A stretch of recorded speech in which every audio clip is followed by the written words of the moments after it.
So yeah, welcome to the sixth HearMus seminar. The seminar series is designed to explore all things music and hearing health related, whether that's to do with hearing conservation and protection devices, or hearing devices like hearing aids or cochlear implants. Could be augmented listening, also audiological practice. We really aim to explore the breadth of different topic areas around music and hearing. So thank you for joining us today. We have two speakers today, Chi Lo from Macquarie University and Alan Sanderson from Brighton and Sussex Medical School. And I'm going to hand over to Kai, who can introduce Chai. So thanks for being with us and looking forward to your talk.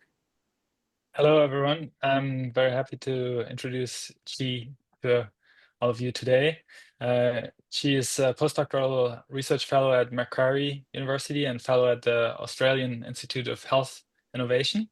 And before he was postdoc with Frank Russo at Metropolitan University in Toronto. And before that, he did his PhD also in Sydney, working on music training for children with hearing loss. So his work generally revolves around communication, cochlear implants, music, and well-being. And he's also secretary of parents of deaf children.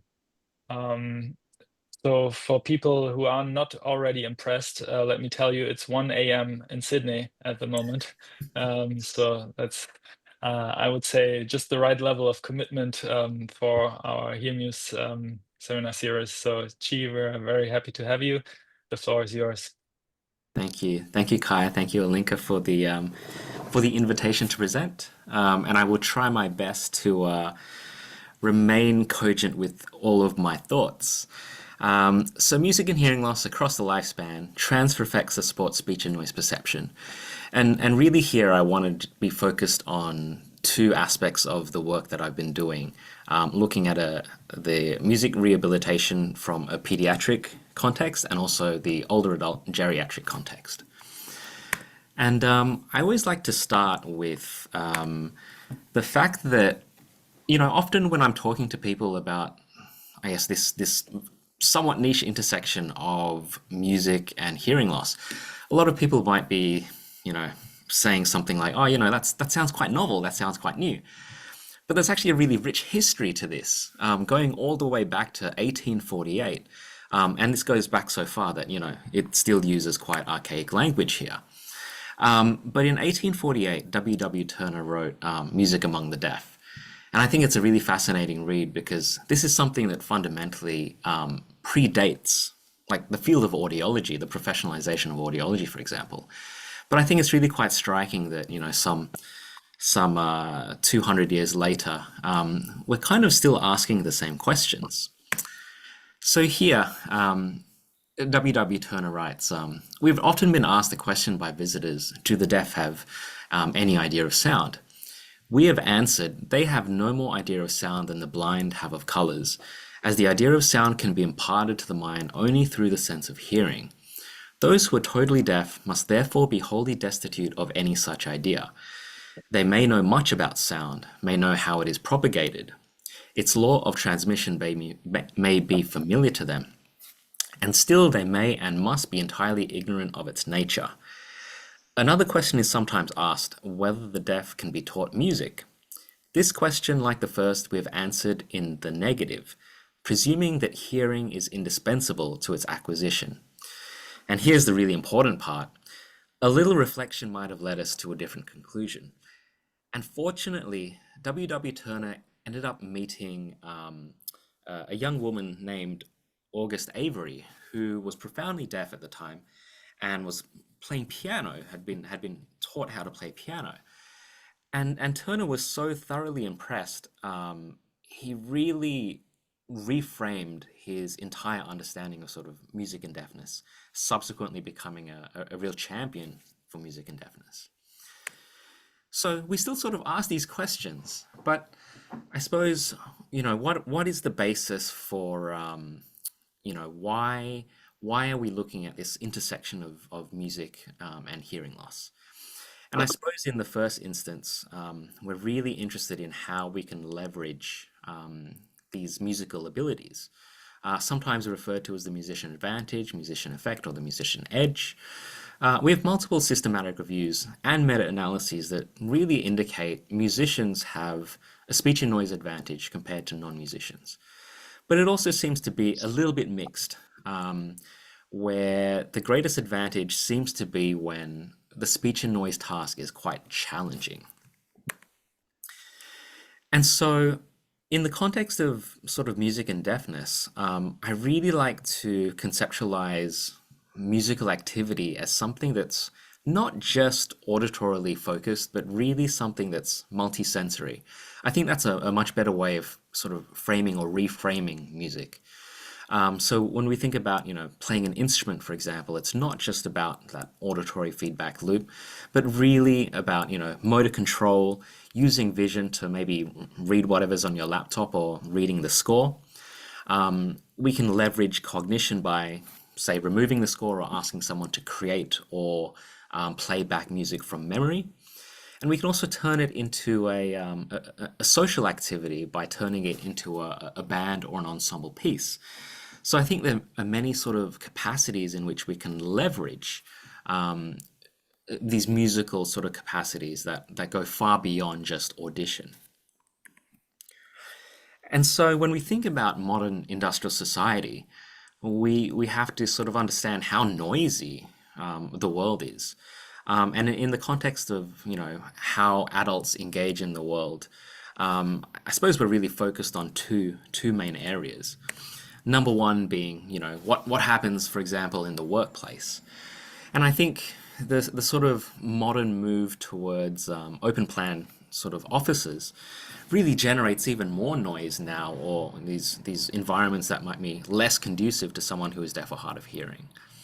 And we know that when you have these difficulties perceiving speech in noisy environments, there is a tendency for a lot of older adults in particular to sort of withdraw from these recreational activities.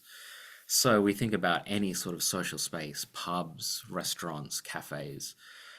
These are all inherently noisy places just by virtue of people gathering and chatting. So really, a lot of auditory and audiological work is centered around how we can improve speech and noise perception, and primarily for this cascading effect to fundamentally ensure that people aren't going to be socially isolating. Now, in the context of children, it's not too dissimilar, where we have these two contexts, but they're slightly different now. The primary context, I suppose, where we think about the importance of speech and noise is firstly in the classroom, where it's really quite paramount that kids are able to listen to their teacher in the presence of their peers, where, empirical evidence suggests, I think, kids spend approximately 65% of their time in school, in terms of education, engaged in listening tasks. But beyond the classroom, it's also really important that they're able to, utilize good speech and noise to engage in outside the classroom, in the playground, for example. It's really critical for the development of all of these social skills, developing a peer network and getting that support network up and running. So that's really the rationale, I suppose, for these sort of two main research projects that I'm going to be talking about. And I'm going to start with the pediatric context first. So in this study, it's specifically music and hearing loss. So it's kids who are using cochlear implants, hearing aids, and bimodal configurations. In the older adult context, it's just with hearing aids. So the aim of this pediatric study was to explore the benefits of a 12-week music training program. And this music training program had sort of two components. Number one is the face-to-face music therapy, and that lasted around 45 minutes a week, but that also had quite a lot of, it's not sort of like just 45 minutes of music therapy specifically. There's a lot of, I suppose, softer exercises that are a little bit more socially facilitated. And we also had a homework of sorts, these individual online music apps. And The children were encouraged to do this pretty much 3 times a week, or every other day during the weekdays, and encouraged to do about 30 minutes of this online music training. In terms of the test battery, we were really interested in this connection between musical skills and speech skills. So in terms of music, we were looking specifically at pitch perception and timbre perception. And in terms of speech perception, it's speech and noise and prosody, question and statement prosody. We also looked at quality of life and psychosocial well-being, but I'm really only going to be focusing on the mostly speech perception today. So we had 14 children with moderate to profound sensorineural hearing loss, aging in range from 6 to 9 years. And we had a mix, as I was saying. We had 8 bilateral cochlear implant kids, 4 bimodal, and 2 bilateral hearing aid kids. And all of these were, all of the participants were prelingually aided or implanted. In terms of the statistical approach, we used linear mixed models with random intercepts, and we controlled for device configuration, so factoring for the fact that they are going to be different with CI, bimodal, or hearing aid kids. And at baseline, we basically sort of organized the kids into 2 groups. And one group, we basically did a baseline test-retest measure with a 1-week separation. And that was really just to have a good look at sort of test-retest reliability. But we had another group, and they were basically sort of pseudo-waitlisted, where we wanted to look at the effect of sort of like a do-nothing control, having a look at their baseline measure, and instead of a 1-week separation, this time a 12-week separation. And so this one was really just to give us a bit of an idea of, can we expect a significant change after just 12 weeks of just natural development and maturation? Because we have to understand, in the context of kids, their neuroplastic capacity being like sponges, they are going to be learning so quickly. But we found that there was no statistically significant difference for either of these baseline groups, so either of these groups' baseline measures. So we were quite confident that any change that we did find is really going to be more likely attributable to the musical intervention, rather than some problem with test-retest reliability or natural development. I'm going to go through a series of videos of some of the music therapy sessions. And in this case, the kids are sort of instructed to follow where the girl in pink, where she's going to be making a bit of noise with the instrument. Next one.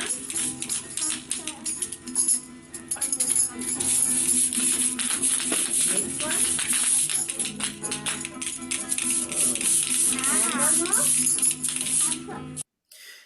And I guess the first thing to note here is, they're using their visual cues, right? You can see that they're not necessarily just listening to where she is playing the instrument, but they're going to be looking. And for us, that was never a problem. Like I was saying, it's multi-sensory engagement, and it seems rational to use all of the senses available to you. That being said, we did also have exercises where we would, for example, use blindfolds, just to focus specifically on, in this case, the sense of audition and the sense of touch.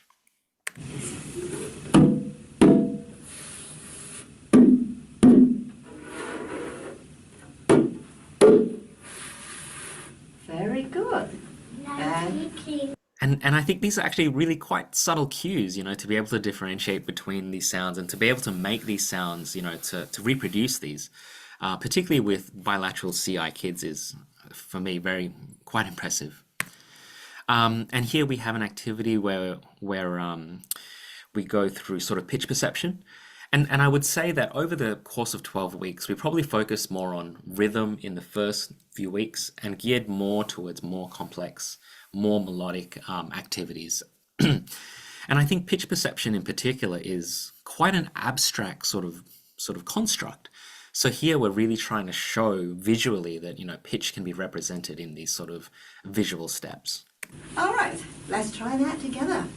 And we can do the jumping with our hands as well. Go up the ladder and coming down the ladder.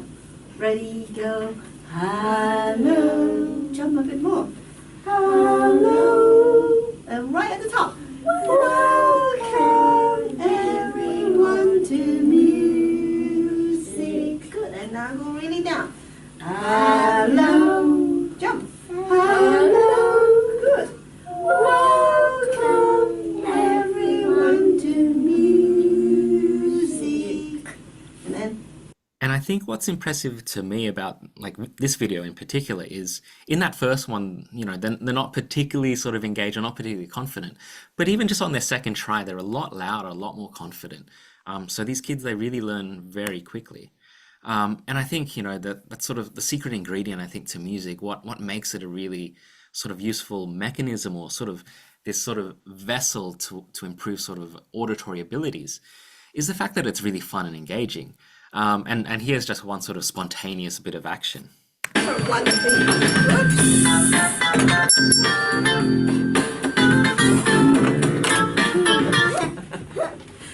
not this.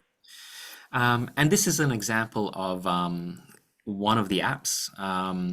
We used an app called Music First Academy. And it's a whole suite of apps, and this one is called Pitch Draw. So a really nice way to represent pitch over time. And really quite a complex little melody there. So I'm going to run through some of the results. Just from the bottom, the configuration is that we have this pre-session, so this is sort of our baseline. We've got the mid-test session, which happens halfway through, so at the 6-week point. Post is at week 12 or week 13, when the training has finished. We have a follow-up session, which happens 12 weeks after the end of training. And on the very far right, we've got a typical hearing comparison cohort. So they were age-matched, gender-matched kids. So in terms of pitch perception, which we thought would most likely be a good candidate to improve, it's quite a significant factor when it comes to music. We didn't find a significant improvement with pitch perception with our study. But you can see our kids are probably at 4.5 sort of semitones is their sort of threshold when they're starting. They improve a little bit, but they're still quite far away from where the typical hearing kids are. But we did find a really interesting correlation with hearing age. So it seems that pitch is very much, I think, very, very reliant on the function of age in terms of development. And I think in typical hearing or normal hearing kids, pitch maturation probably occurs around age 11 or 12. So in the case of kids with hearing loss, we might expect that to be a little bit later. So perhaps in early adolescence, it becomes a little bit more developed. I don't know at this point, I suppose, if kids who are maybe performing poorly at like 8, 7, 6 semitone threshold, if they are going to improve over time or if that's sort of fixed is a bit of an open question as well. In terms of timbre perception, and I've listed it here in the asterisks as where we have significance, we did find that there was a significant improvement in terms of timbre perception at the mid and the post, but it sort of fell off in terms of significance at the follow-up test point, just marginally. But you can see, again, how far they are from where the typical hearing children are in terms of timbre perception, which is really going to be reliant on a lot of those fine frequency and temporal cues. In terms of question statement prosody, this was a task where very much based on intonation, which is quite an important skill for a lot of Australians to have. It's often stated that we end just about every sentence and statement in a slight inflection. But typically we use this inflection point to make distinctions between whether we are asking a question or if we're making a statement. So the kids with hearing loss also improved significantly, and by post, they were pretty close to really where the typical hearing children were. We also tested speech and noise perception, and this is with a 4-talker babble as our masker. And we found a significant improvement of about 1.2 dB in terms of their SRT thresholds by post and by the follow-up phases. But you can see again the gap with the typical hearing children who are at about 0 dB SRTs. And in terms of trying to explore some of the mechanisms for why there was a speech and noise gain, we found evidence that timbre perception seemed to be one of the things that might be sort of driving this speech and noise benefit. And the way we conceptualize it is, really thinking about timbre as their ability to identify different instruments. But in this case, we could also argue that the ability to identify instruments is closely related to things like auditory stream segregation, or even sort of auditory object identification, which is going to be a really useful skill to have when it comes to making a distinction between what your target speaker is relative to the maskers. We also asked questions on appreciation, so a little bit more nuanced, not necessarily so perceptual. And we asked these questions to the parents and to the children. So these are questions like, did the music training program change your enjoyment of music? Did it make music sound more natural? Did it change your ability to identify instruments? So the first thing to note is that from the parents' perspective, music was like the best thing ever. It essentially improved everything. But I think this is probably, potentially wishful thinking. As much as I love and enjoy music, I think this is really, it's really too much, perhaps. When we look at the kids, though, it's encouraging that the music training sort of made music sound more pleasant to them. And I think the sort of the sanity check is something like question 3. Did the music training program makes music sound more natural? In which case, the kids with hearing loss said, no, it did not. And after all, these are kids who have been prelingually implanted or prelingually aided. For all intents and purposes, like, their hearing is essentially natural to them. They don't know anything else. So that's an encouraging finding. To some extent, that I think the kids have the capacity to be reporting accurately, potentially more accurately than their parents. In particular, with question number 4, did it change your ability to identify instruments? And again, this was significant with the kids. And again, we found this behaviorally with the timbre perception task. I think most interestingly, if I just jump down to the very bottom, did it change how much you want to learn an instrument or continue learning an instrument? It was very much a yes from the kids. So that's really encouraging to me, where these kids, by virtue of engaging with music, wanted to continue and engage with music even more. So in conclusion, with this study, after 12 weeks of music training, the kids with hearing loss improved in their communication ability, with benefits for speech and noise, prosody, and timbre perception. Additionally, parents reported that their children had less difficulties with internalizing problems. That's part of the psychosocial and the quality of life piece, but I thought I would just throw that in there, that psychosocial benefits were also found. Now, the goal of this study is, we're not here to turn these kids into musicians, but simply to explore music as a potential mechanism. And the findings were positive for both auditory and psychosocial skills, suggesting that music is an excellent form of rehabilitation for children with hearing loss. Now, moving on to the older adult geriatric perspective. This is a study that we've just submitted 2 days ago, so hopefully that will be accepted soon. And in this case, we explored the benefits of a 14-week music training program, and we had 3 different sort of intervention arms, and this was a fully randomized controlled trial. The pediatric one was a sort of a pseudo randomized trial, but nowhere near perfect. This one is also perhaps nowhere near perfect, but we're getting a little bit closer each time. So we randomly allocated participants to either a group-based face-to-face choir singing program, which was about 2 hours a week. And these activities emphasized vocal pitch training. And there was also a homework task which involved vocal activities and ear training via an app called Theta Music Trainer.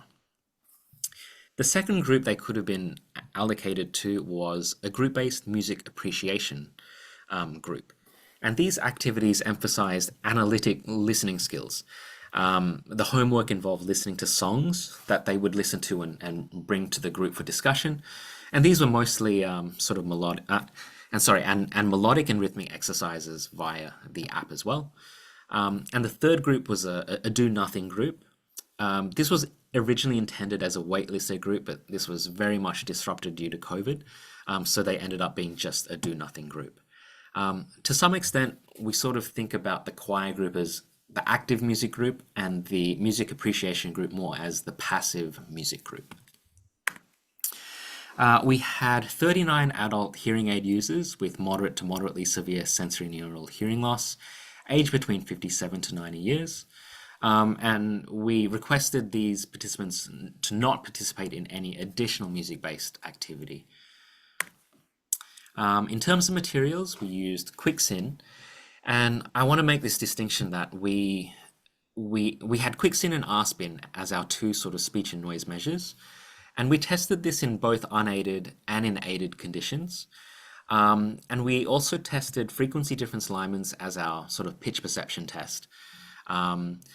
And we also looked at frequency following response, which has some very sort of close correlations in terms of sort of fundamental frequency perception, as well as associations with sort of just general auditory function. And we were really using pitch and FFR as our, potential sort of musical mechanisms. That's really how we wanted to use them. And here's just an example of the choir in action. I gotta be cool, relax, get hip, get on my tracks, take a backseat, hitchhike, take a long ride on the motorbike until I'm happy, crazy little thing all along. Boom, boom, this thing. So really joyful stuff there, and always wonderful to see the group activities. So in terms of some of our findings here, now these are color-coded so that we have the blue representing the choir group, red representing the do-nothing, and the passive music listening group, the music appreciation group being in green. In here we've got our sort of box plots combined with the histogram, along with sort of our individual points from baseline to post. So in the case of RSpin, in both conditions, unaided or aided, we did not find any significant change. And in particular here, when I talk about significant change, it's really that interactive effect, interaction effect between the time as well as the groups. Now, for QuickSyn unaided, we did find a significant change.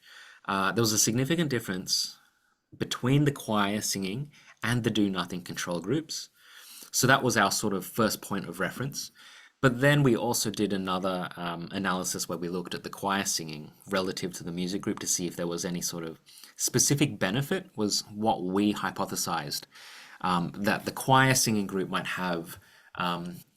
Because it was active, it would be a sort of a superior sort of training sort of mechanism compared to passive, but we didn't find that. We really just found that, well, any sort of musical engagement in this case seemed to have benefits. Or the other alternative explanation, if you're looking closely, is maybe it wasn't so much benefits, it's more like it's that level of maintenance, whereas the do-nothing group sort of seemed to fall down a little bit. And another potential interpretation of that is that, well, it could be motivation as well, where because they were sort of assigned to this, the signing up for a trial, and then they sort of end up in the waitlisted do-nothing group, that might be a demotivating thing too. However, quite interestingly, when it came to QuickSyn in the aided condition, we didn't find a significant change. It was only in the unaided condition. with frequency difference Lymans as well, in which we only tested in unaided. Again, we did not find a significant change. So we were really hoping that, if we did find this mechanism, that it would really quite strongly indicate that pitch perception was the mechanism driving these benefits for speech and noise, but we did not seem to find that.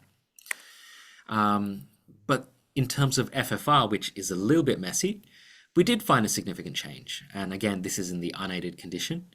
We found a significant difference between the choir singing and the do nothing control groups. But again, we didn't find a significant difference between the two music groups, suggesting that, the musical activity, irrespective of whether it was active or passive, seemed to generate benefits for FFR. So that's a lot of graphs to go through, but just to sort of summarize quickly, we had these 4 tests, 2 speech ones, QuickSyn and RSpin. That was done in unaided and in a hearing aided context. There was only a significant benefit for QuickSyn in the unaided condition, and also for frequency following responses, also in the unaided condition. So, after 14 weeks of music training, the adult hearing aid users in both music groups, choir and music appreciation, improved speech and noise perception and FFR outcomes, but only in the unaided conditions. It's plausible that, there was no benefit for RSpin relative to QuickSyn, because there is a lot of evidence that QuickSyn is a more challenging, harder speech and noise test. It seems to sort of be much more reliant on a lot more cognitive resources than RSpin. And to some extent, this is sort of in line with some of the sort of musician advantage data that really seems to indicate that the musician advantage for speech and noise really only seems to be apparent in these more complex or more challenging listening situations. How then do we sort of rationalize the fact that we only found benefits in this unaided condition and not with the hearing aid? So I suppose we can think about, the purpose of hearing aids is really to enhance speech and these days really to reduce noise. So to some extent, the benefit that the hearing aid provides, that might just be significantly higher than what we are able to provide in terms of this very short-term music training. It'll be very interesting to see what the benefits are of much longer-term training. The benefits of music training may also be more specifically geared towards these central auditory processes, more centered around cognition and working memories, perhaps more than these more peripheral issues. And that, again, is going to be much more pronounced in the unaided condition, when the auditory system is going to be much more reliant on these contextual cues and the use of cognition. When you don't have the hearing aid, you're just relying on yourself and your brain. So that's, again, going to be a more challenging scenario. And again, that's maybe where this musician advantage is always going to come out. And these explanations are also going to be consistent with what we found in terms of our FFR findings. So overall, we have, I think, modest evidence that music training provides support for speech and noise perception in older adults. But I suppose there's some questions around efficacy when we didn't really seem to find much in terms of hearing aid use, which is really where, these adults are going to hopefully be full-time hearing aid users. We don't expect them to be getting benefits by, taking their hearing aids off and listening like that. So I've given some evidence that, music training seems to provide, these benefits for speech and noise, but in 2021, Colette McKay wrote a systematic review indicating, in fact, quite the contrary, that we have very little evidence or no evidence that music training has benefits for speech perception in hearing impaired listeners. And Colette's criticisms are really centered around methodological ones, In this field, it is very hard to recruit significant numbers. It is hard to do randomized control trials. It is hard to account for bias. So, a lot of my work has been geared towards how we can better address this, how we can develop much more robust studies. So just keep an eye out. We do have a registered report protocol. And in this study, we're going to be looking at speech noise and psychosocial outcomes, specifically looking at the effect of group singing or choir singing for older adults. And in this case, we're going to be looking at unaddressed hearing loss, which is really the sort of the greatest population of hearing loss really at the moment. And this is a Singwell multi-site project, and we have a very large team working with us here. So keep an eye out on the next few years. Hopefully we'll have some very robust findings to share. I just want to acknowledge all of my collaborators, supervisors, and students. Catherine McMahon, Bill Thompson, Valerie Louis, Frank Russo, Gurjit Singh, Ella Dubinsky, Sean Gilmore, Kay Wright-White, and Michael Zara. Some of the funding bodies, the Singwell Project, Sonova. We've received in-kind support from Nordhoff Robbins, Shepherd Center, NextSense, Theta Music Trainer. Of course, the family and the participants, and the veritable army of RAs as well. So that brings me to the end. And I thought I had another slide just with my email and such, but I don't seem to have that unless my computer's frozen on me right now. Let me just pull that up. Here we go. So thank you, everyone. Thanks, Chi, for a fantastic talk. I'm sure we'll have questions for everybody. If you have questions, you can type it in the chat or just come on stage, however you like.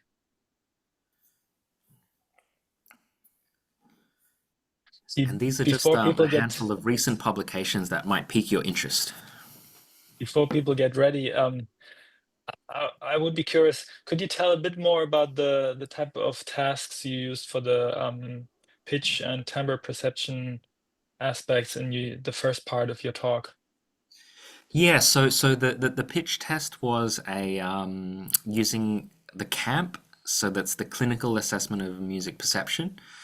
It was simply asking the child to indicate if the second note was higher or lower than the first one, and it's like a staircase threshold to develop that.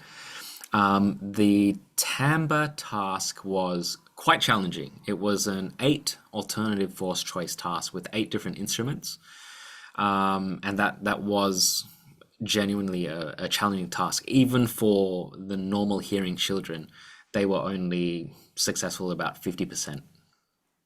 Okay, that's actually also a task that's challenging for adults. Yeah. We currently run a study and we're surprised how bad adults are in that task. Okay, so we have a question by Julia. She's asking, were participants always aided during the training? Would you expect the results to change at all if they trained unaided? Yes, they were aided during training. I think because these are essentially full-time hearing aid users, I think it's quite unnatural to some extent, like expecting them to do anything unaided. It was really, in our case, because we know that hearing aids provide, they have so much signal processing. So to some extent, we just wanted to really remove, that black box of the hearing aid, and that was the rationale for why we had the unaided condition. Yeah. Okay. Ellie is commenting that she showed similar things. I wanted to make a comment. Actually, so we had a study with cochlear implant users, and the piano training and speech on speech was our primary outcome. And we did also find a result, so an improved speech on speech with the CRM. But we recently also just looked at their vocal emotion and their musical emotion scores from the same pre and post testing, and there was no change. So that's really interesting. That kind of lines up with how you didn't find anything for the pitch. pre and post training. Yeah. For I guess it was the kids, right? Well, yeah, with the kids, with the kids. Yeah. I think the pitch one is an interesting one. I'm not aware if anyone's actually done sort of almost like a developmental trajectory of kids with hearing loss. Like where does where are the pitch perception milestones? When does pitch become fully mature? I just had a student send me something about actually for in musics, the threshold seems to be about 5 semitones for them to be able to detect pitch changes. So maybe that's also something to consider as like the distance of the intervals for the respective tests. Yeah, I mean, I that's the rationale, I suppose, for why there's some sort of suggestion. You know, they have musics and sort of cochlear implant users have very similar pitch perception, and even like the Montreal battery for what is it, MBEP is used in both populations as well. Yeah. So I just wanted to comment. Thanks for your presentation. That was great. Yeah, I think this is a really interesting point. I mean, the developmental trajectory of pitch. I'm not aware of any study, even in normal hearing people, but there's probably something out there. The idea is, or my idea on using pitch as a predictor for speech and noise is that pitch is not necessarily one thing. You know, we test pitch perception with usually difference or discrimination tests, and then we go down to the thresholds where people can sort of detect nuances, but that's not necessarily the thing that's useful when pitch is used in auditory scene analysis, because there usually the differences are much greater. Anyways, that's just a side note. We have other questions. Andrew is asking that the music was designed for people with normal, quote unquote, hearing. Whether you think music adapted for hearing differences, such as vibrotactile or CI engineered music, could be similarly evaluated. Yes, definitely, and it may very well be more effective as well. There are definitely differences. I think, for example, Wim Buyens was doing some work looking at like auditory mixes, for example, and individuals with hearing loss have a preference for a mix that is from memory. This is my almost 2 a.m. memory. I think the vocal track would be about 3 dB louder, and I think maybe the percussion or the rhythm track would be a little bit louder as well. There's also there's an artist in Australia as well. Her name is Asphyxia, and they've developed an app called Amplio, which also provides vibrotactile sort of vibrations for songs. The only challenge with that is that they have to be sort of coded manually. And my former colleague in Toronto, Sean Gilmore, was also doing a lot of work with vibrotactile perception, haptic feedback and such. And I think that there was some significant findings there as well. So I think definitely sort of adapted music training is definitely a distinct possibility to explore in the future. We have many more questions, so perhaps instead of me reading those questions, people can just come on stage. Christoph, do you want to get into discussion here? Yes, thank you a lot for the talk, especially at this time for you. I had two questions. Basically, so we study the effect with music perception test over a short time frame, but do you have some data about how people consume music or enjoy music on a long term? Because maybe we don't see so much changes, in perceptual tasks, but the behavior or relationship to music changes after a music training because they are more aware of a few aspects of music. And more generally, are these perception tasks or like speech and noise really the best outcome to measure the benefit of a music training program? Or do you think there might be other aspects that might be also important, like social impact? Yeah, yeah, Or yeah. yeah, sorry, yeah. Yeah, definitely. So I mean, so you know, these projects we have incorporated some of these social aspects as well, but didn't quite have time to go through them. But I think the psychosocial aspect in terms of outcomes is equally or maybe more important than the speech and noise to some extent. I think we can really extend beyond that as well. I have a PhD candidate who's currently exploring issues of sort of musicianship and hearing loss and identity and grief. A lot more nuanced approach. She herself is a bilateral CI user, so she's really coming from a place of lived experience. So I think there are definitely a whole range of outcomes that are going to be more important than speech and noise, and I think particularly for older adults who might have like a late onset deafness. I think it's been largely ignored to some extent how important that relationship with music is or can be, particularly in sort of audiological practice. So I think that's something that does need to be addressed. In terms of, I suppose, understanding the broader interactions with music, my former supervisor Valerie Louis did some studies where they were looking at specifically how families sort of interacted with music when they had a deaf child. What was really encouraging about that was, you know, most parents of deaf children are hearing themselves, like 95%.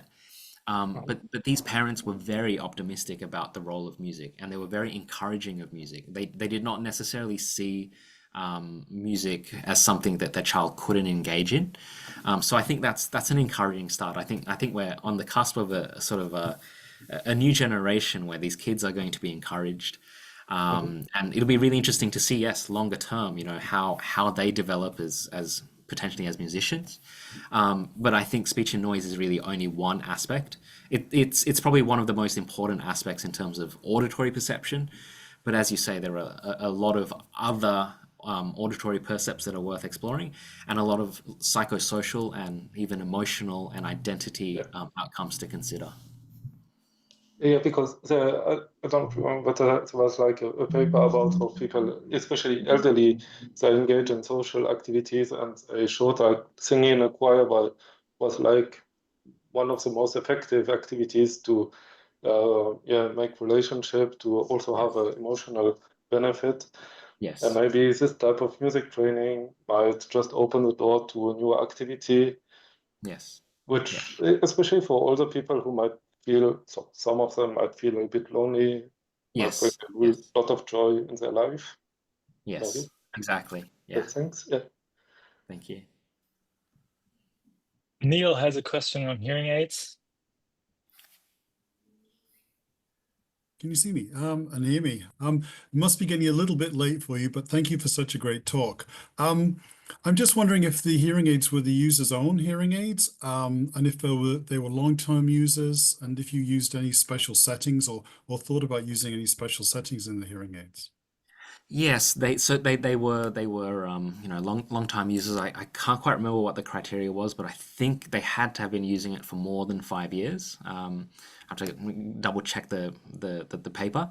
From memory, it was just whatever their sort of regular everyday setting was. That was what we tested them with. Yes.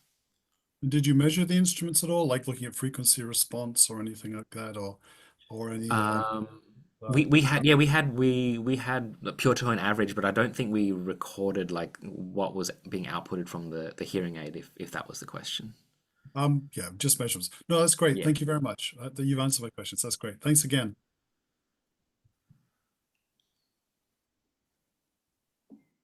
Linka. Oh, yeah, thanks, Chi. Yeah, I was just wondering, you said that you asked the adults not to engage in any additional musical activity outside of the experimental design, and Yes. just thinking about how much music children are exposed to in their everyday lives. Did you ask the parents to help to control that, or did you feel that was perhaps a difficult thing to do? Yeah, we didn't ask that Yeah, in the yeah. context of the kids. It was very much we wanted them to just maximize and not discourage them or remove them from music, for Yeah. example. Yeah.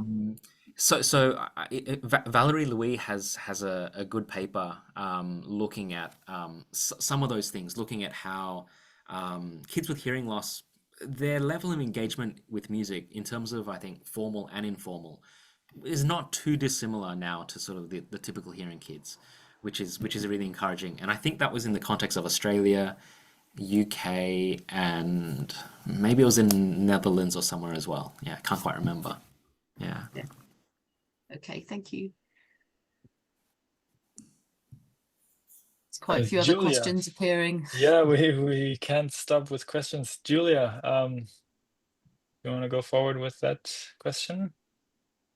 Hi, yes, thank you for the really interesting talk. I was interested in the fact that you mentioned you thought the benefit to speech and noise may come from a greater ability to segregate auditory streams or object identification. And I was wondering if you thought about testing this more formally with a behavioral measure.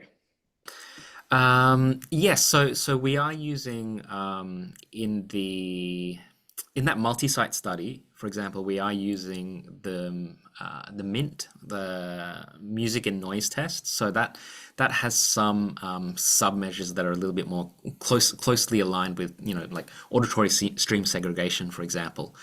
But within the context of, I suppose, the pediatric study, like that was already comprehensive test battery for kids, let alone like kids with hearing loss. So I suppose that's always something we always have to be mindful of as well, is, I suppose, over testing. But hopefully, you know, this is a start. We've got some findings, and I think there are plenty of directions to take it. And I think auditory stream segregation would be, if I could go back, that would be sort of one thing that I would want to retest as well. Thank you. Thank you. It does happen to exist a test that's open source and free to download on musical scene analysis abilities. Just as a side note, Kirsten, do you want to pose your question? Yes, I may.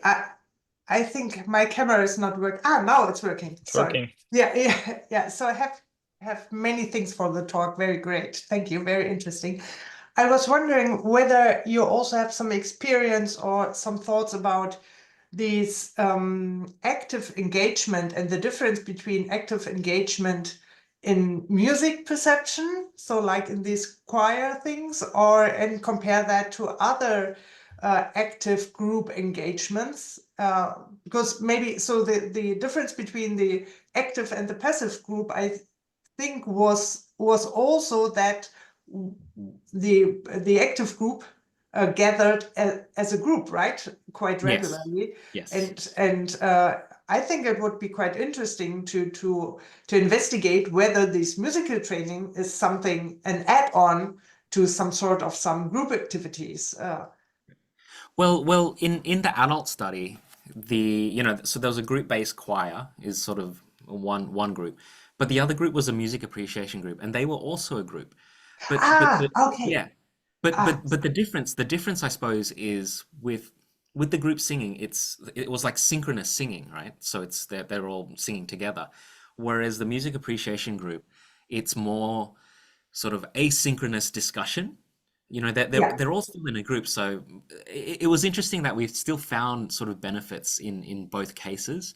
It raises an interesting question, I suppose, where we are always thinking or struggling when it comes to sort of what is a good control group, or what is a good control comparison, right? So in the case of our next study, the big choir multi-site study, we are looking at our active group is choir singing, and the control group is going to be an audio book club. So they gather as a group and they're listening to an audio book. And our rationale for that is, again, it's the synchronous singing against like an asynchronous talking activity. That's how we're sort of separating it. Yeah, thank you. I didn't get it that they were also grouped as a group and, Yeah. and not performing these on their own. Yeah, thank you for clarifying that. So Ali was so kind as to add the study, the appropriate study we were looking for, to the chat. Thanks for that. And I guess then we have time for one more question by Paul.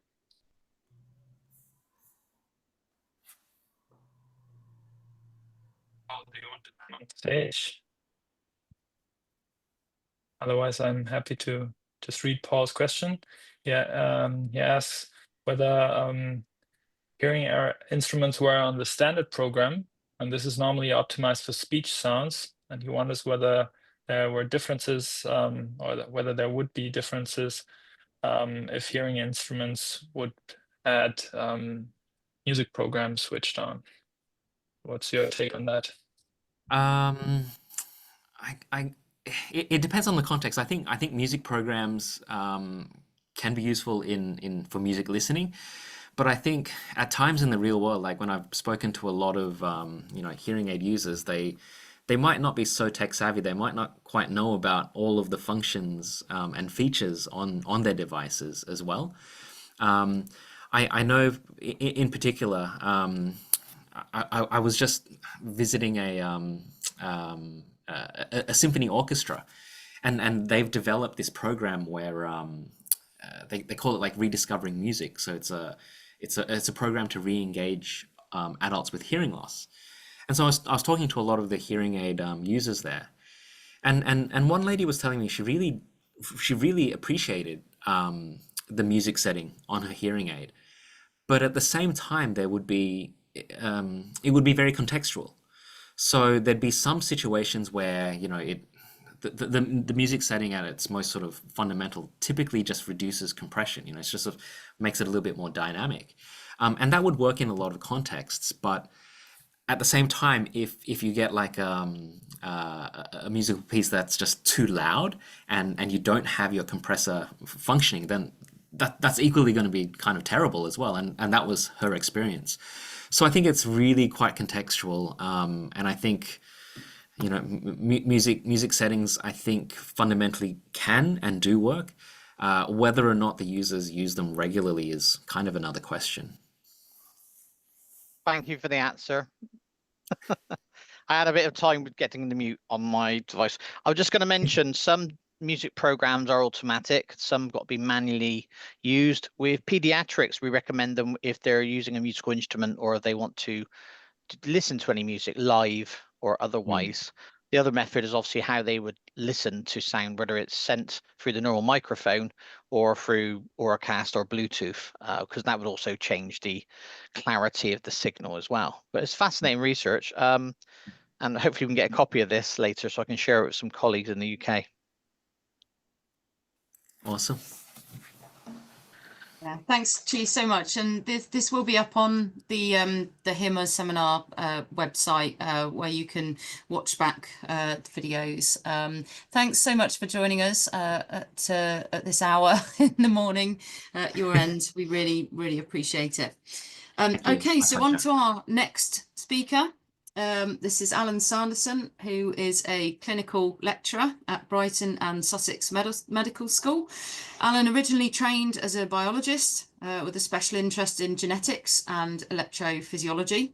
He then trained as an audiologist at Cambridge University Hospitals Trust before joining the Institute of Sound and Vibration Research at Southampton as a teaching fellow. He has research interest in the development of hearing technologies, clinical services and education to evaluate quality of life for people with hearing difficulties and tinnitus, with sort of key interests in the areas of bone conduction, hearing devices, tinnitus and music perception in people using hearing aids. He also runs a clinic called Amplitude, providing specialist services for musicians. So take it away, Alan, if you want to share your screen. Really looking forward to your talk. Thanks, everyone.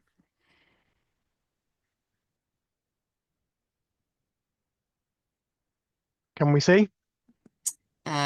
Yes, that's it. Yeah, perfect. Great. Thank you, Alinka and Kai, for allowing me to speak today. And thank you, Chief, for an awesome talk and nicely kind of curated. I think we're complementary talks today, quite different in kind of the explicit detail, but I think I would say hugely overlapping in themes.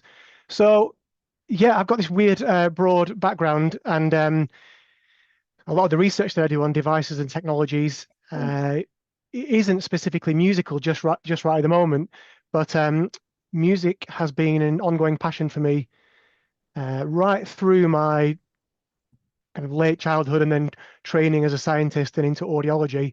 In fact, I think when I turned up in the audiology clinic, I was a bit disappointed that it wasn't.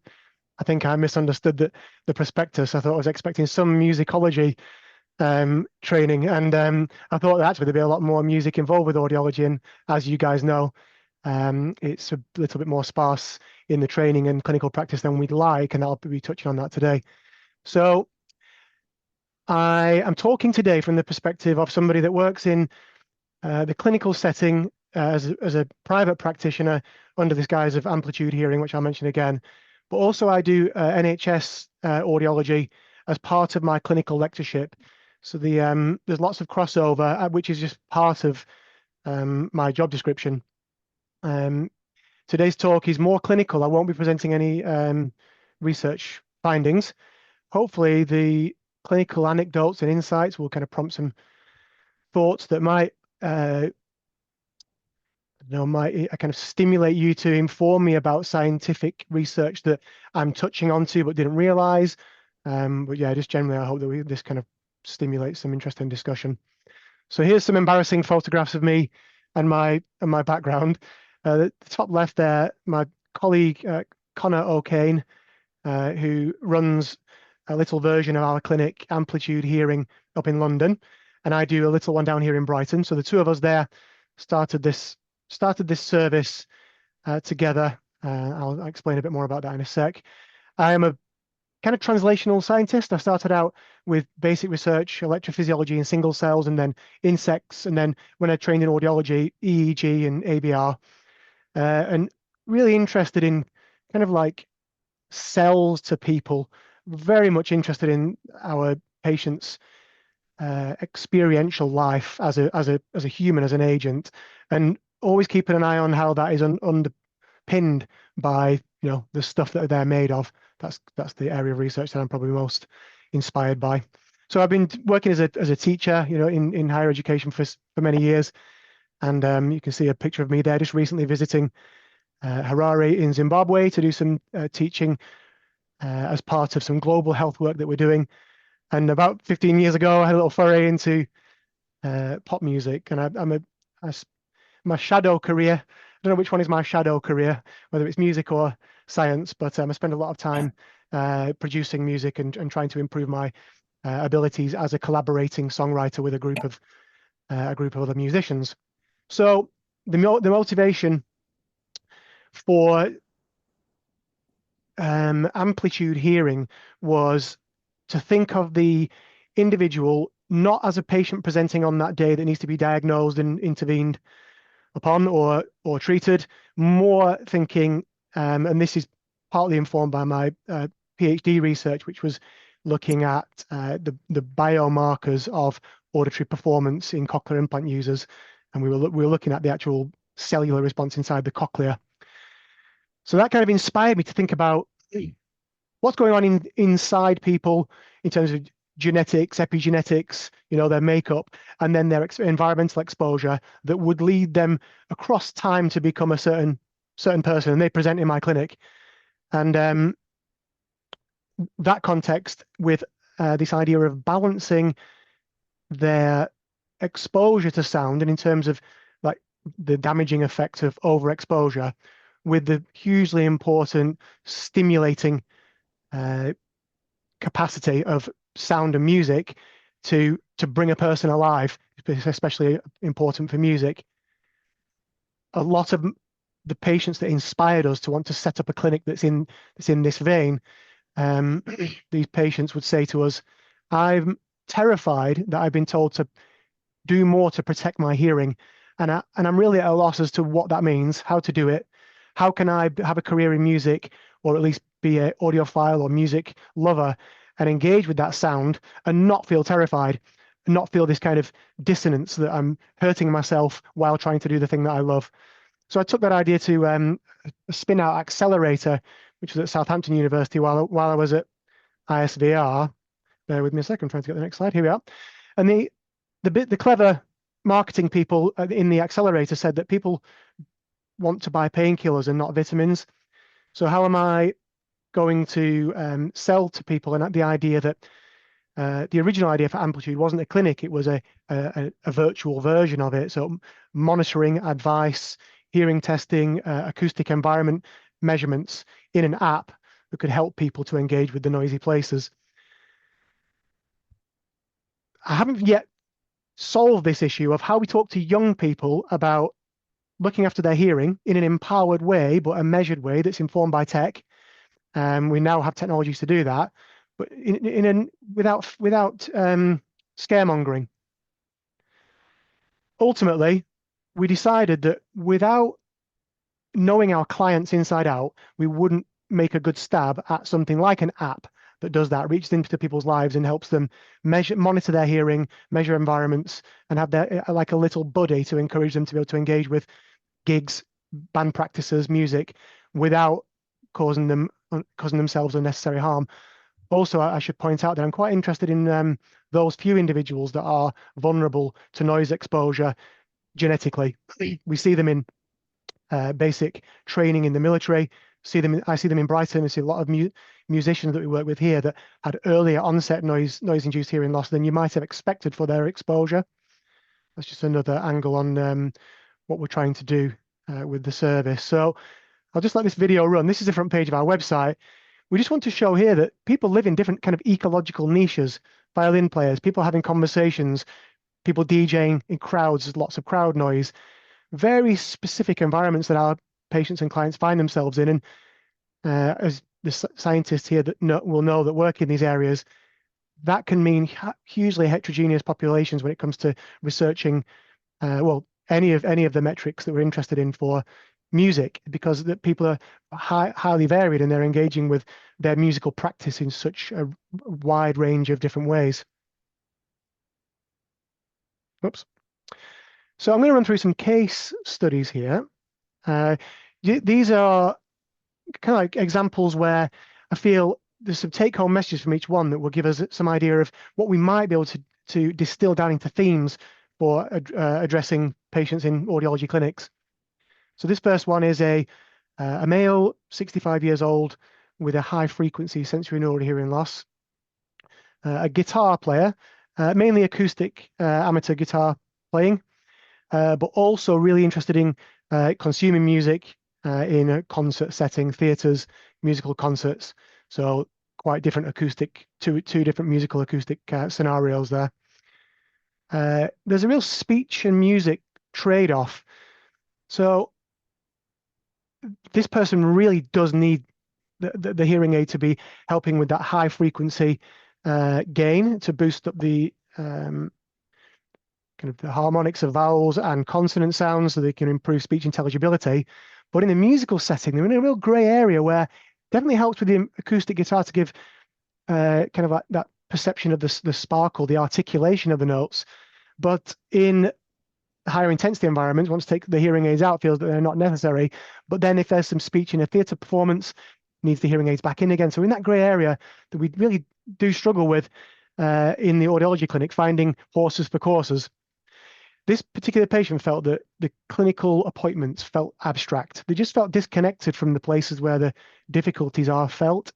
So if I do a RealEar measurement to measure the output of the hearing aids in the clinic against a prescription target that's been calculated, I can set the hearing aid to the textbook requirement, but then that textbook requirement might be perfect for a particular setting, for example, speech, but then moving from the guitar to the theatre setting, we want something different and we don't know what that is. So if I can reach into the person's life to get a quicker and closer insight, that would be great. So for this person and several others, we're using the remote care app. This one's into acoustics, but I think other brands are available. This has become, I think this technology has exploded in recent years. We used a lot of this in the COVID pandemic, and it's become pretty ubiquitous now that we can have our patients register on their smartphone, and then we can dial in to adjust their hearing aid while they're at home, with the guitar. I haven't done one in a symphony performance yet, but you could conceivably do that kind of thing. So this is great because it reduces that gap between you, the patient, and their acoustic environment where they're noticing the difficulties. So you can really kind of do proper person-centered care. You're getting closer to standing with them like a companion in the places where they need the help. So we need to keep this. I've found that structured test periods are really important. We need to have rules set. If it's ruleless and you're changing the durations of check-ins, you're not sure what effect acclimatization's having. I mean, obviously every patient is different here. We probably need, this is a prompt for research, but I find week to 2 week brief contact points where they feedback with fairly strict kind of pre-agreed goal feedback, and then we make some adjustments that are small and transparent and fully recorded. Then we go into the next week or two and do some iterative changes that way. So how do we do that though? This is from my personal experience. I do bring in my music experience as a recordist and music producer. I've developed an ear from working with vocals and other instruments in a digital audio workstation. You can see here a snapshot of an equalizer. This one here is showing that there's a fundamental frequency around 250 hertz. You can see that big peak in energy. It's kind of labeled 2 by one of the particular frequency bands on that equalizer.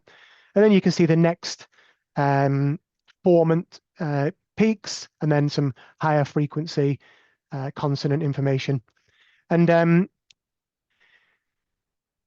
over many years, and I know that musicians here among you that have had this experience, develop an ear for where to adjust to get what effect, and that can be transferable, I find, to adjusting hearing aid fitting software. Lots of advice from friends of mine that work in similar areas, broader advice for people that work in this area, these communities, that hearing aids for music guidance documents have just been a brilliant way to distill down into understandable chunks these concepts of how the acoustics of hearing aids translate to musical listening and enjoyment. And then the fundamentals behind that, a lot of that was in Marshall Chasin's work, and I've always found that really valuable. So just be careful if we're doing remote sessions, the subjective wild goose chase, if we're not verifying using real ear measurements or another clinical test that has a quantitative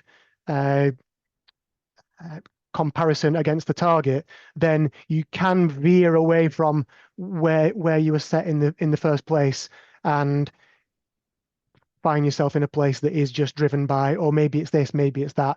So I have had to have patients come back to the clinic, back to a prescription target and start again. Yeah. Next case is a 42-year-old singer-songwriter, music producer with mild to moderate high frequency sensorineural hearing loss. The interesting point about this person, potentially, well, interesting to me, is seems like an early onset presbycusis if you look at the audiogram up to 8 kilohertz.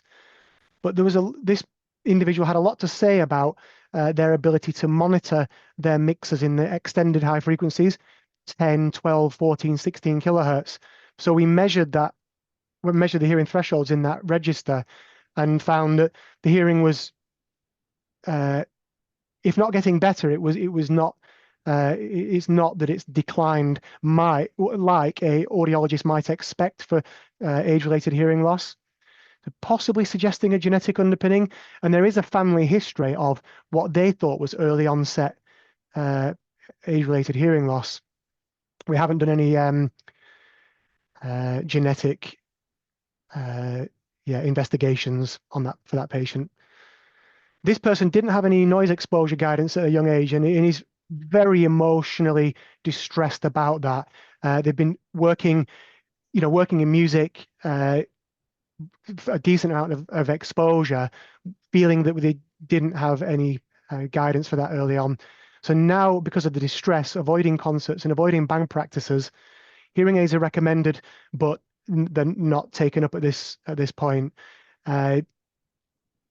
This one is a case of, as I'll point out here, counselling and some technological interventions. Counselling was a big factor in this case. So we can talk about technology as much as we like, and some of those technologies, almost in terms of marginal gains, we get really great wins by using assistive listening devices, hearing aid adjustments, listening strategies, adjustment of the acoustics of the environment, compassionate friendship groups.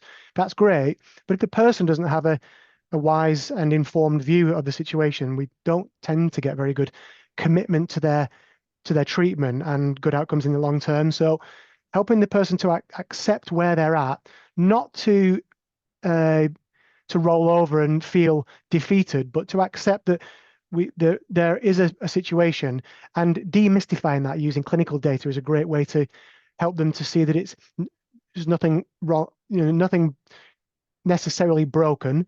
We just have some numbers that we can look at on a screen, and we can talk about that in dispassionate terms.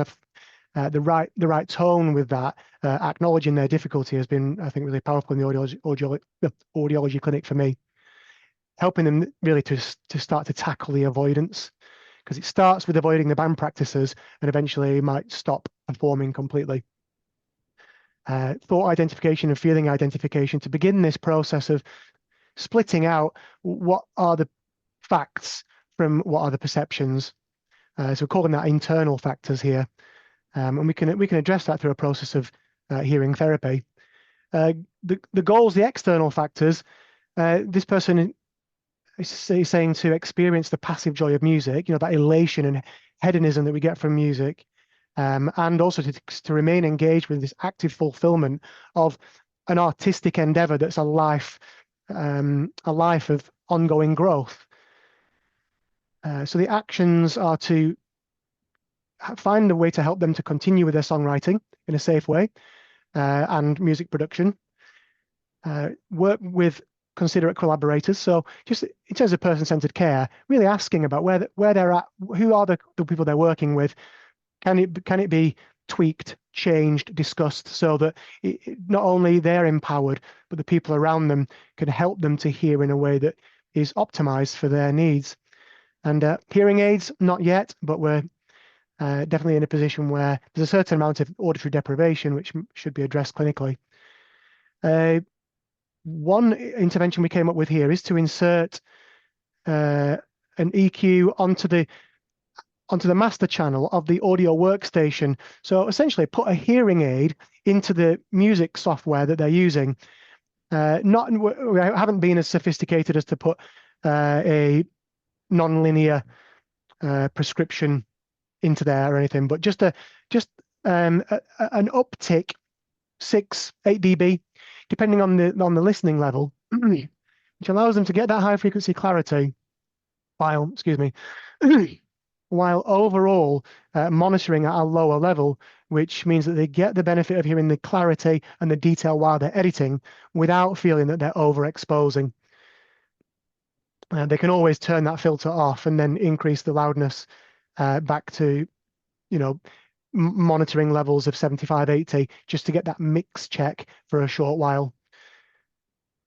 Control over the noise exposure. Right, so tech solutions for monitoring the environment can help a lot of people. It can also lead to hypervigilance, which we have to manage just with guidance. But I think for a lot of people, knowing the level of the environment that they're in terms of its kind of long-term average intensity is empowering for people. Just reassurance that we're here and that we can measure the hearing levels in regular intervals that might be more or less true depending on whether you're in the private or public sector. So I was starting with, I didn't have much experience really of this, of the health and safety guidance and World Health Organization guidance for exposure. So I started delving into this to get some values that we could use to help guide them on what numbers they're looking for on, say, a smartphone app or a purchased sound level meter. And found this guidance that for personal exposure, you're probably all aware that as the intensity increases, the exposure time that's safe will decrease. And for a working day, 6 to 8 hours, we're in that region of 85 decibels. So always keep that in mind, that think of a working person that's working in industry, transfer that over to people that might not be regulated using personal devices or at concerts. They also need to be wary that as they start to increase their intensity logarithmically up to 90 decibels, they need to be reducing their exposure down to 2 hours. And I was kind of reinventing the wheel here, because it turns out that clever people, I've just mentioned that we're monitoring using apps. This person uses a smartphone with the Apple Watch, which is a great way of having a microphone that's exposed to the room, and a recording and monitoring system that can give them alerts in the shape of the phone. So yeah, we're reinventing the wheel a little bit here, because I then discovered clever people at the World Health Organization, and I think I spotted that earlier Ian Wiggins was in the audience here, and I think he's had an important role in consulting on these documents. These documents I would recommend to clinicians, and I do, are a great distillation of the work that I was trying to pull together from health and safety documents and tech solutions. Very respect to the large consortium of professionals that came together to create these documents. Okay, next case is a 79-year-old choir singer. The hearing levels for this one are further down the audiogram. We're now talking moderate to severe sensorineural hearing loss. But the added factor here is that we're not just increasing the amount of, you might call it attenuation, but we've now got the added factor of much more significant distortion and kind of resolution problems when the number of singers and the intensity and the summed intensity of those singers increases, experiencing kind of a blurring of the sound together and a kind of like a mass of sound. The problem with the choir setting as well is that there's that kind of blurring of all the voices, which is very intense. As that intensity drops at the end of that song, and the choir master is giving instructions for the next piece, giving feedback on the previous one, this person's having significant difficulty hearing that person talking at normal conversational levels. So what can we do? Well, we did some more testing. In this case, we could have done speech and noise testing here. She mentioned earlier the quick SIN test, which I think is a great test for being able to get really informative information about that person's hearing resolution compared to normative data in understandable units. Like, here's your normative data, and by how many decibel loss is my patient or client presenting as relative to that that original normative sample data. It's really easy to understand, and thanks to in this case it was Interacoustics again. Other brands are available. Quite easy to implement. I think clinicians are really starting to switch on to these extra tests. So in this case, not the speech test, but almost like in terms of the processing chain from ear to perceived speech intelligibility, maybe slightly further down in terms of peripheral into central nervous system. So the processing that goes, it kind of pre-speech resolution. So outer hair cells, the various things that happen in the auditory nerve and ascending auditory pathway and descending auditory pathway. This test, the audible contrast threshold test, give us some insight into how that neural filtering process that we rely on to do some of the cocktail party effect work, how effective that system is. And for this person, we're looking at a 12 dB NCL, so that's a contrast loss of 12 dB. That's classified, as you can see there at the bottom, but I put up the guidance from Interacoustics on normal, mild, moderate, and severe. This would be classified as a severe loss of contrast. So this is it sounds like a siren in amongst noise. So it's spectrotemporal, which means kind of frequency detail and timing detail in a noise. If they can't pick up that siren, it means they're not able to hear that modulation in the noise. That can tell us that they have impairment of those natural filtering processes that would give them that cocktail party benefit. So we need to think about how we're going to help to clean up the signal to try to help them with that bottleneck that they've got neurologically. So we do have a music program in this case. I agree with the previous comments about benefits and costs, or at least limitations of those programs. But this person does like to turn down the high frequencies a little bit, slightly more linear in terms of compression ratios. But probably the main intervention here is first of all, what the audible contrast threshold test can do in terms of informing advanced features of the hearing aid. So I think it's probably the first time that we have an integrated test that directly influences the hearing aid fitting software in terms of spatial processing and the aggression of algorithm-driven noise reduction. So we might, just using our fundamental knowledge about speech in noise and spectrotemporal resolution, we might know to do that anyway. But it's really nice for us in audiology as a profession to have that evidence-based drive from test through to intervention. So much stronger noise reduction in the devices, and then complemented with a remote microphone. In this case, it's an expensive but quite effective, according to just the early feedback that we're getting from patients, is the Phonak Roger On 3 little kind of pen-shaped lapel mic, which has some quite effective polar plot adjustments for focusing, for kind of spatial attenuation to get focus listing and also some noise reduction built in. So having the patient pass that to a person in the choir that's positioned appropriately, or in a position that they'd like to get a better handle on, and possibly more helpfully, the choir master to just kind of zoom in directly to their voice. We haven't got much feedback yet from the use of that particular microphone. Assistive listening, listening strategies in terms of positioning is important as well. Okay, so just checking the time here. So we're trying to pull together some of the themes. So these are anecdotes, and they're anecdotes which are fairly common. They do somewhat turn into patterns, although, as I said before, I'm not presenting data to that effect. But what can I say to try to pull themes out? In terms of person-centered care, I know that I get really good outcomes. I mean, I'm judging this based on smiles, reports back. The kind of this feels a lot better than it was before.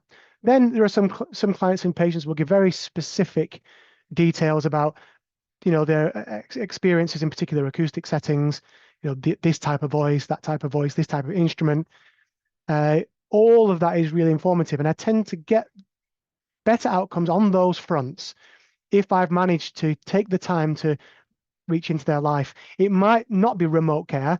It was in this case, but just particular structure of hearing, of history taking, I should say.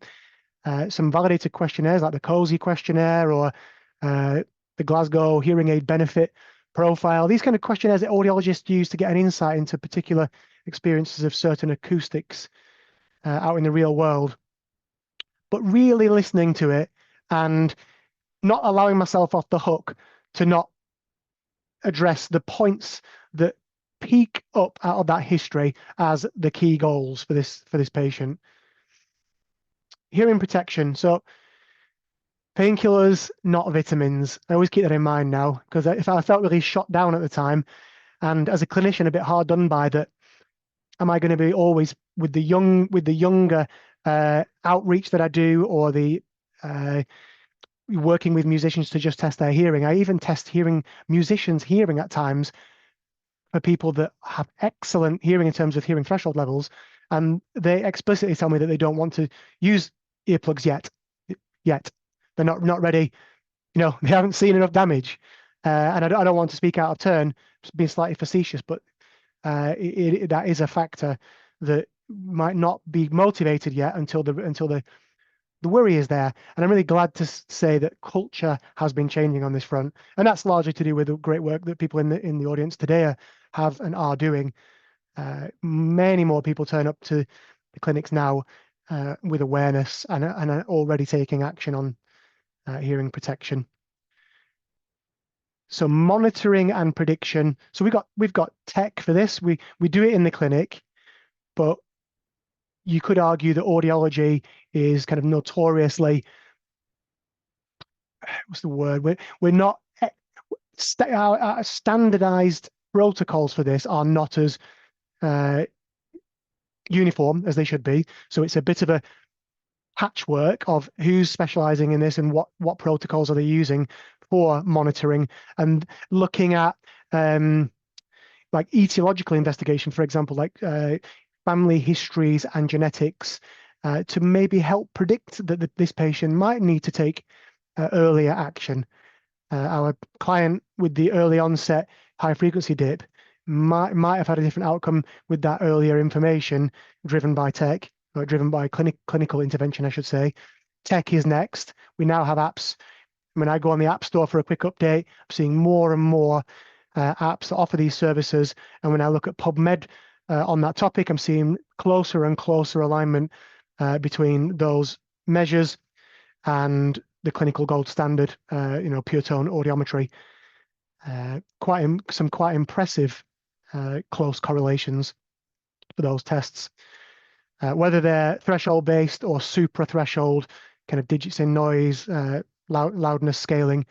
I think we're now coming into an era where we could even, as an audiology profession, be recommending to the population, the preclinical population, that we have a kind of evidence-based, protocol-driven way of advising them that's in the private sector, but starting to, in a public health way, connect them up to a timeline that will bring them to audiology later in life, because we know that 70% of 70-year-olds are going to turn up with some measurable hearing loss later in life.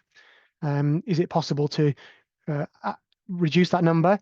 Maybe more importantly, not reduce the number, but empower people to be listening confidently as they transition into that stage of life. Biomarkers is something that's close to my heart. We did a study, the last study that I did in Southampton before I joined the medical school here in Brighton, so that was a year ago. A biomarker called neopterin, which is a metabolite of the inflammatory process that white blood cells are involved with. We know that there are white blood cells that make their way inside the cochlea. Their white blood cells are in the nervous system. There's lots of data showing that the inflammatory process does affect the nervous system, and increasingly we think that we have evidence to show that may also affect the organ of Corti. Our data just looked at the correlation of hearing thresholds and this inflammatory marker in urine, and it turned out that if you split the patients by their biomarkers, it shows that those with the high neopterin levels have significantly poorer hearing on audiometry. I'm not saying that it is the answer to all of our monitoring desires or visions. Maybe genetics is one as well. I know that many more papers published in the last couple of years for genetic markers for predisposition of sensorineural hearing loss and noise-induced hearing loss. I imagine a world where we could bring together these biomarkers to help us to make predictions for individuals. So final thoughts now to summarize. We could do other things in the clinic. We could do more spectrotemporal monitoring measurements. We could do more speech in noise. We're not doing enough of that.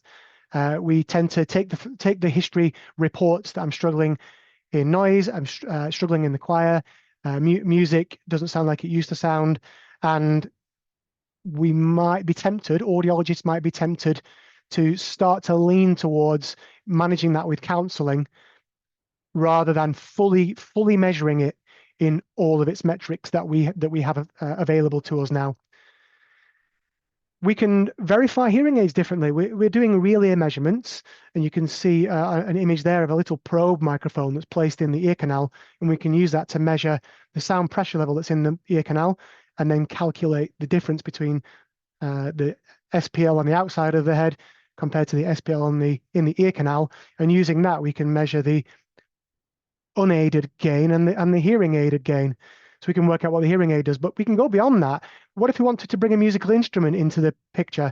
What if our patient wanted to sing in the room or have a friend sing, and when we actually measure that and see what the hearing aid is doing to that sound? Because we know that music and sung voices have different dynamics.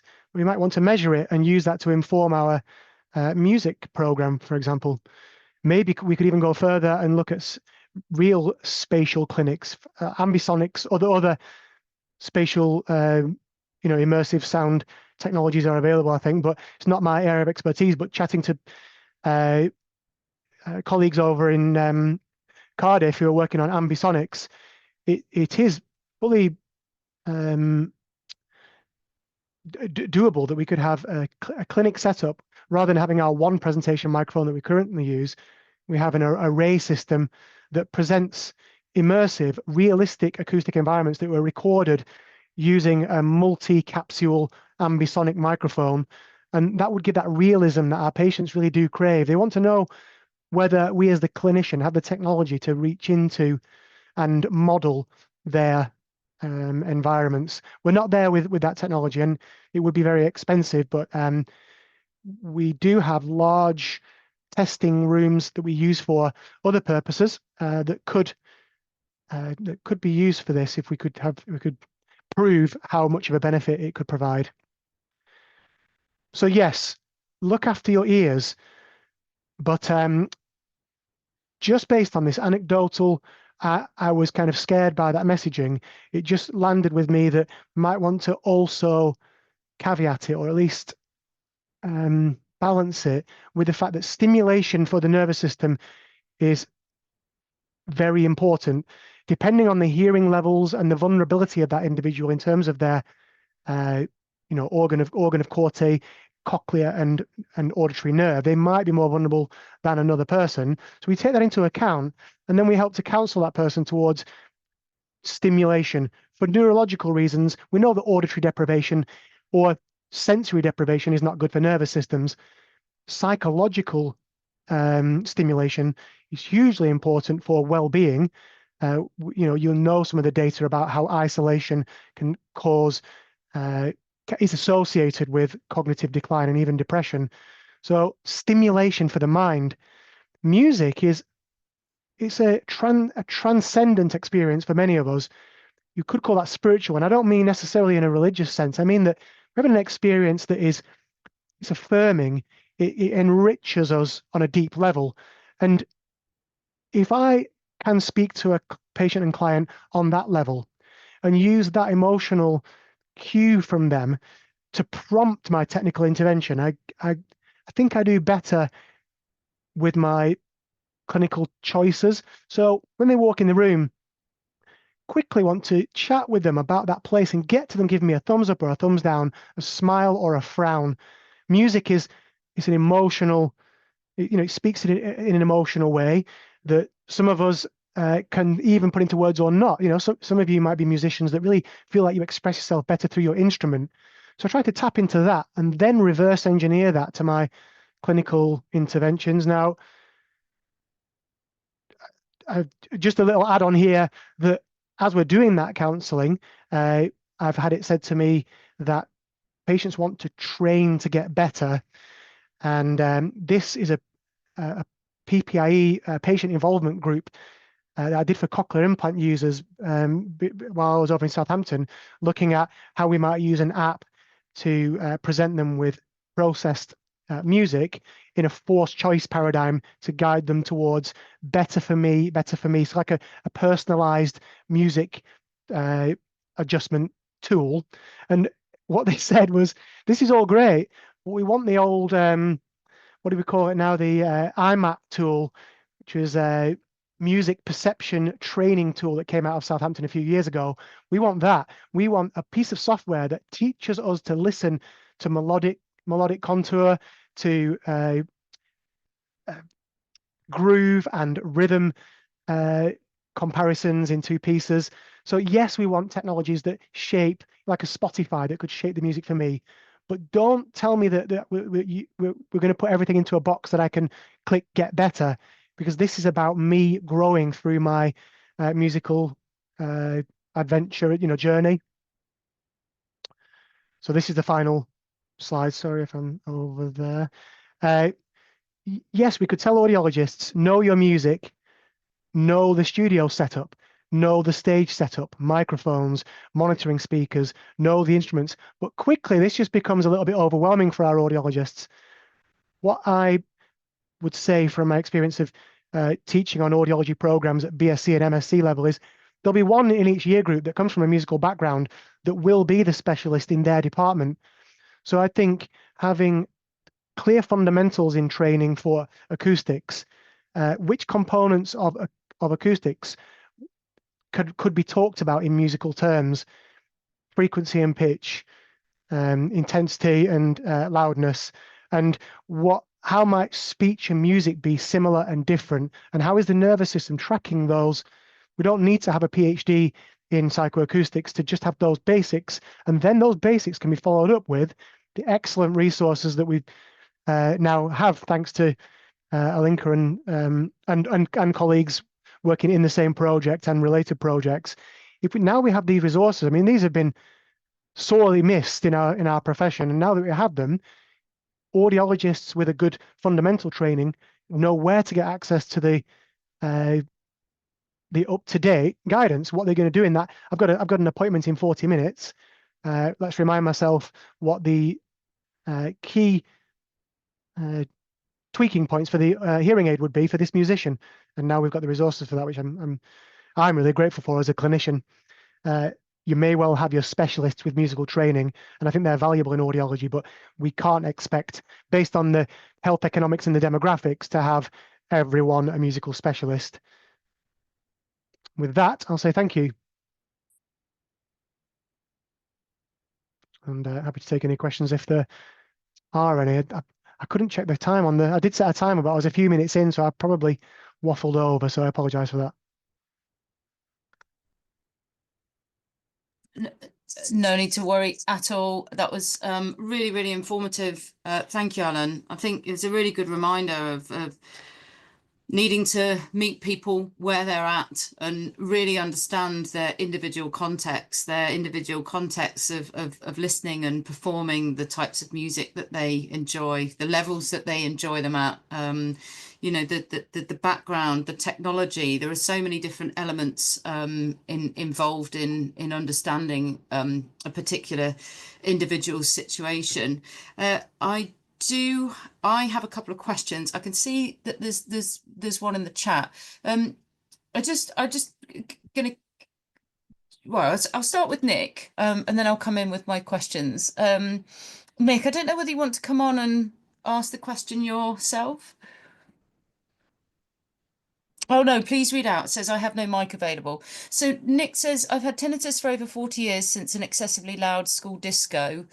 At age 10, are initiatives now in place for schools and parents to be actively aware of potential hearing damage, such as the World Health Organization global standard you mentioned?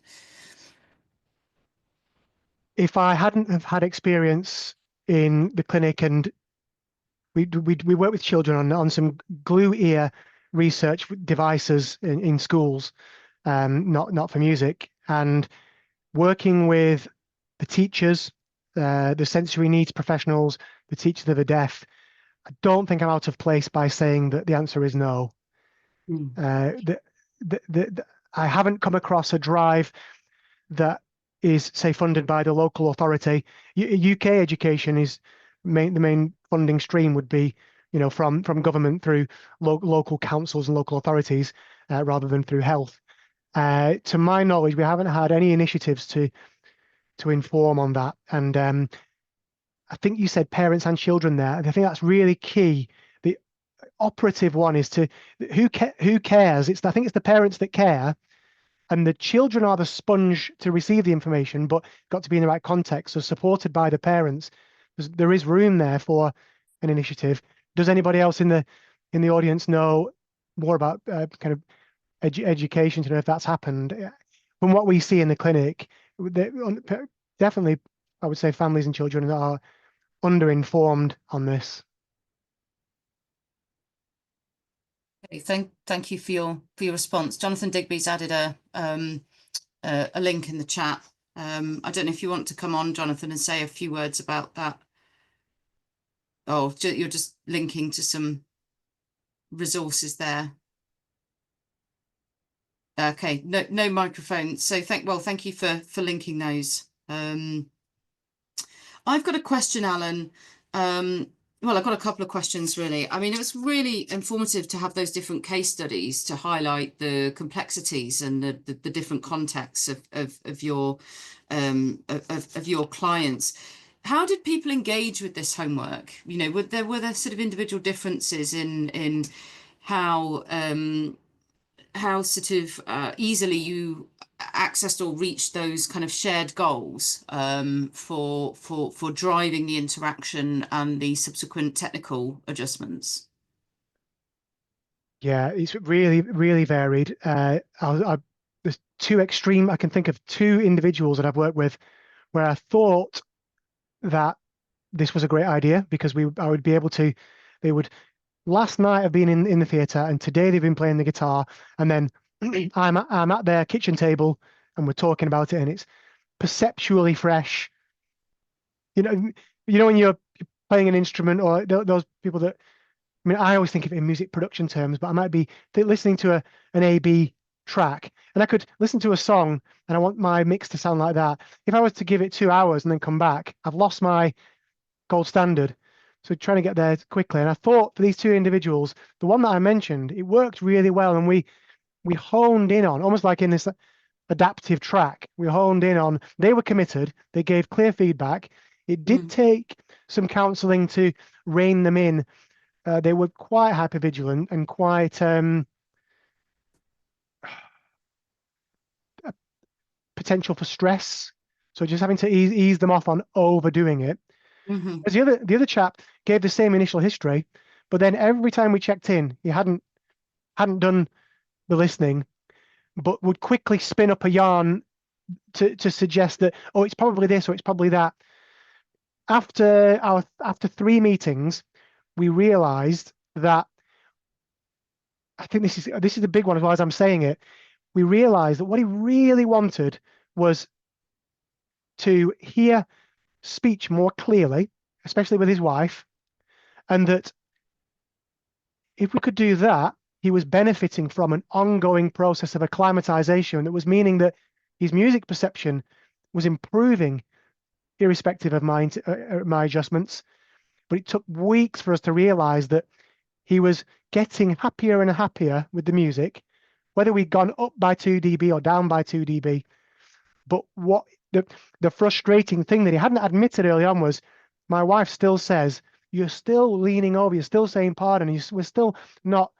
So we ended up with probably the opposite of what I might have expected as a kind of musician's hat wearing audiologist.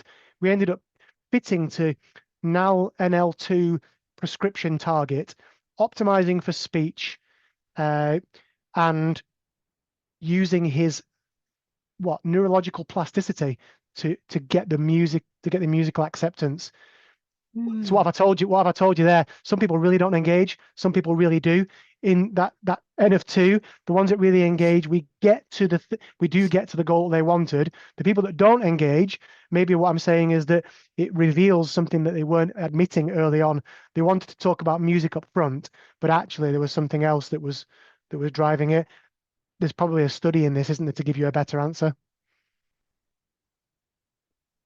Well, it's sometimes I wonder whether people know exactly what they want, which is why I was asking about the goals as well and how easy it is to set those goals, because sometimes it's difficult to sort of understand where the difficulty lies. And as you say, and what was really interesting was the point about actually accepting that there's a problem and something needs to be done about it and the behaviour needs to change as well. Kai's got a question on hearing protection. Come on in, Kai.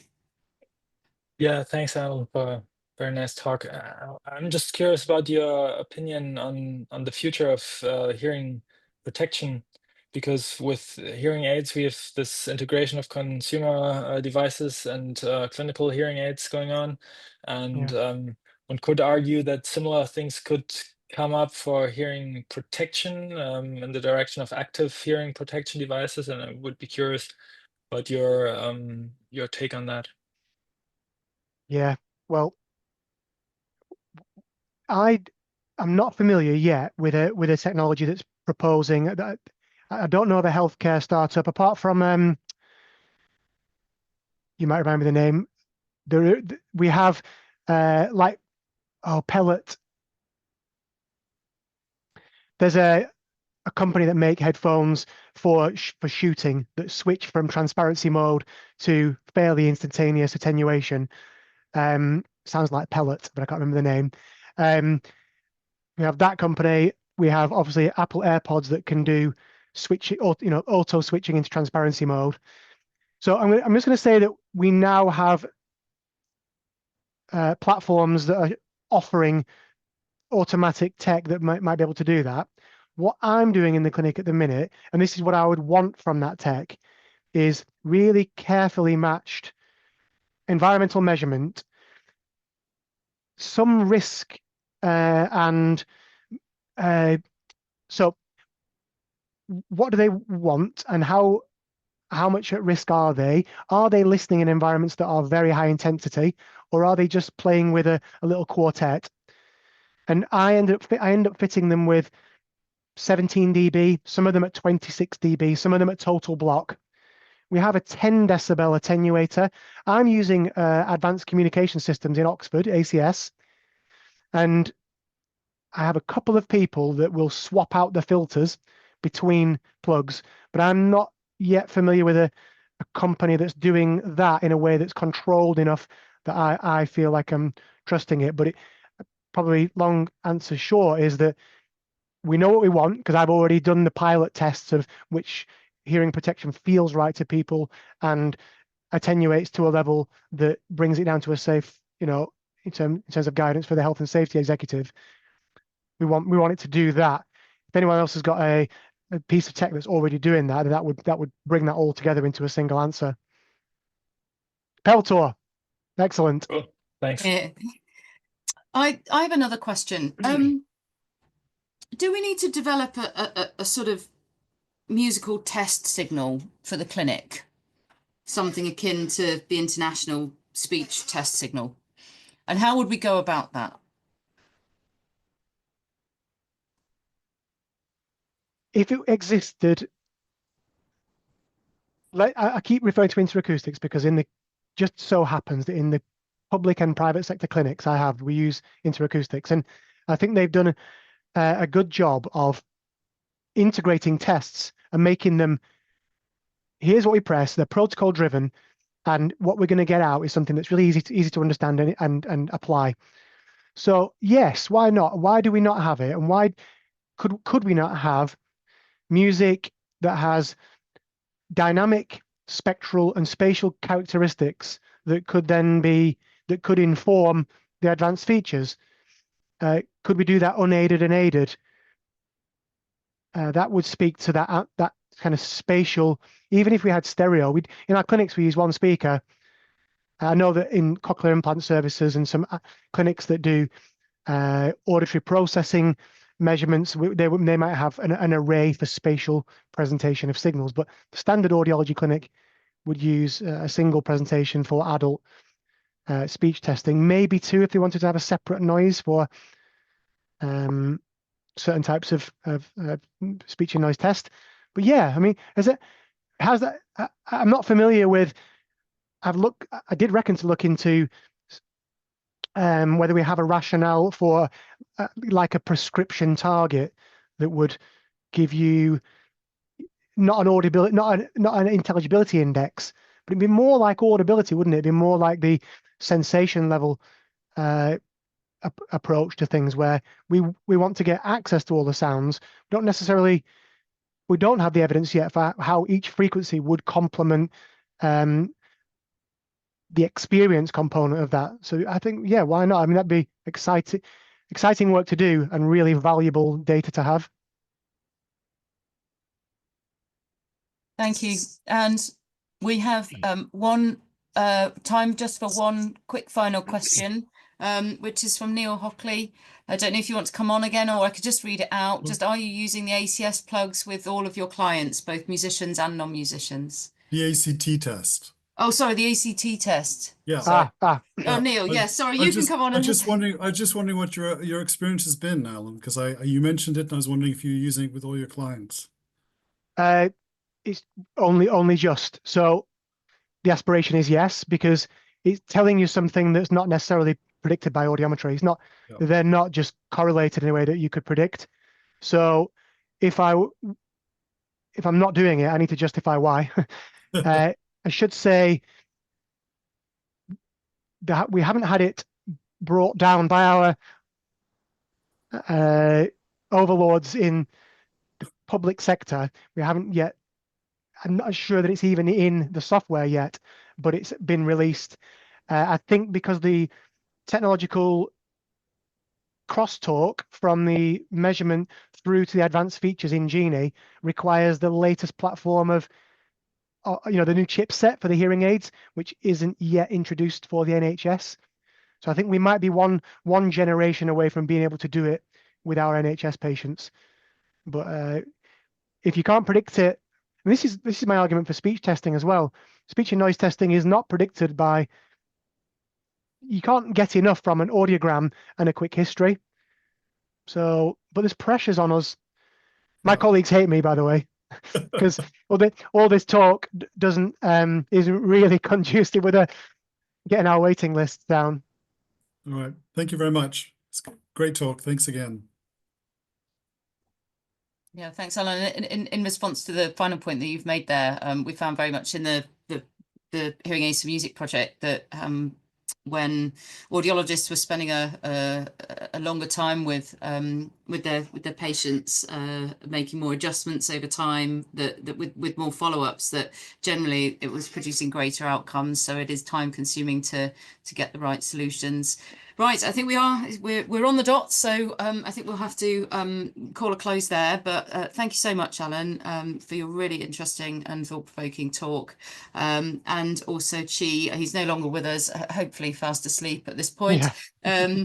We are having a break in April, but in May we shall be back, and we are looking to put on a session on noise exposure and policy. So hopefully you can join us for that, and we'll be advertising that in all of the usual channels.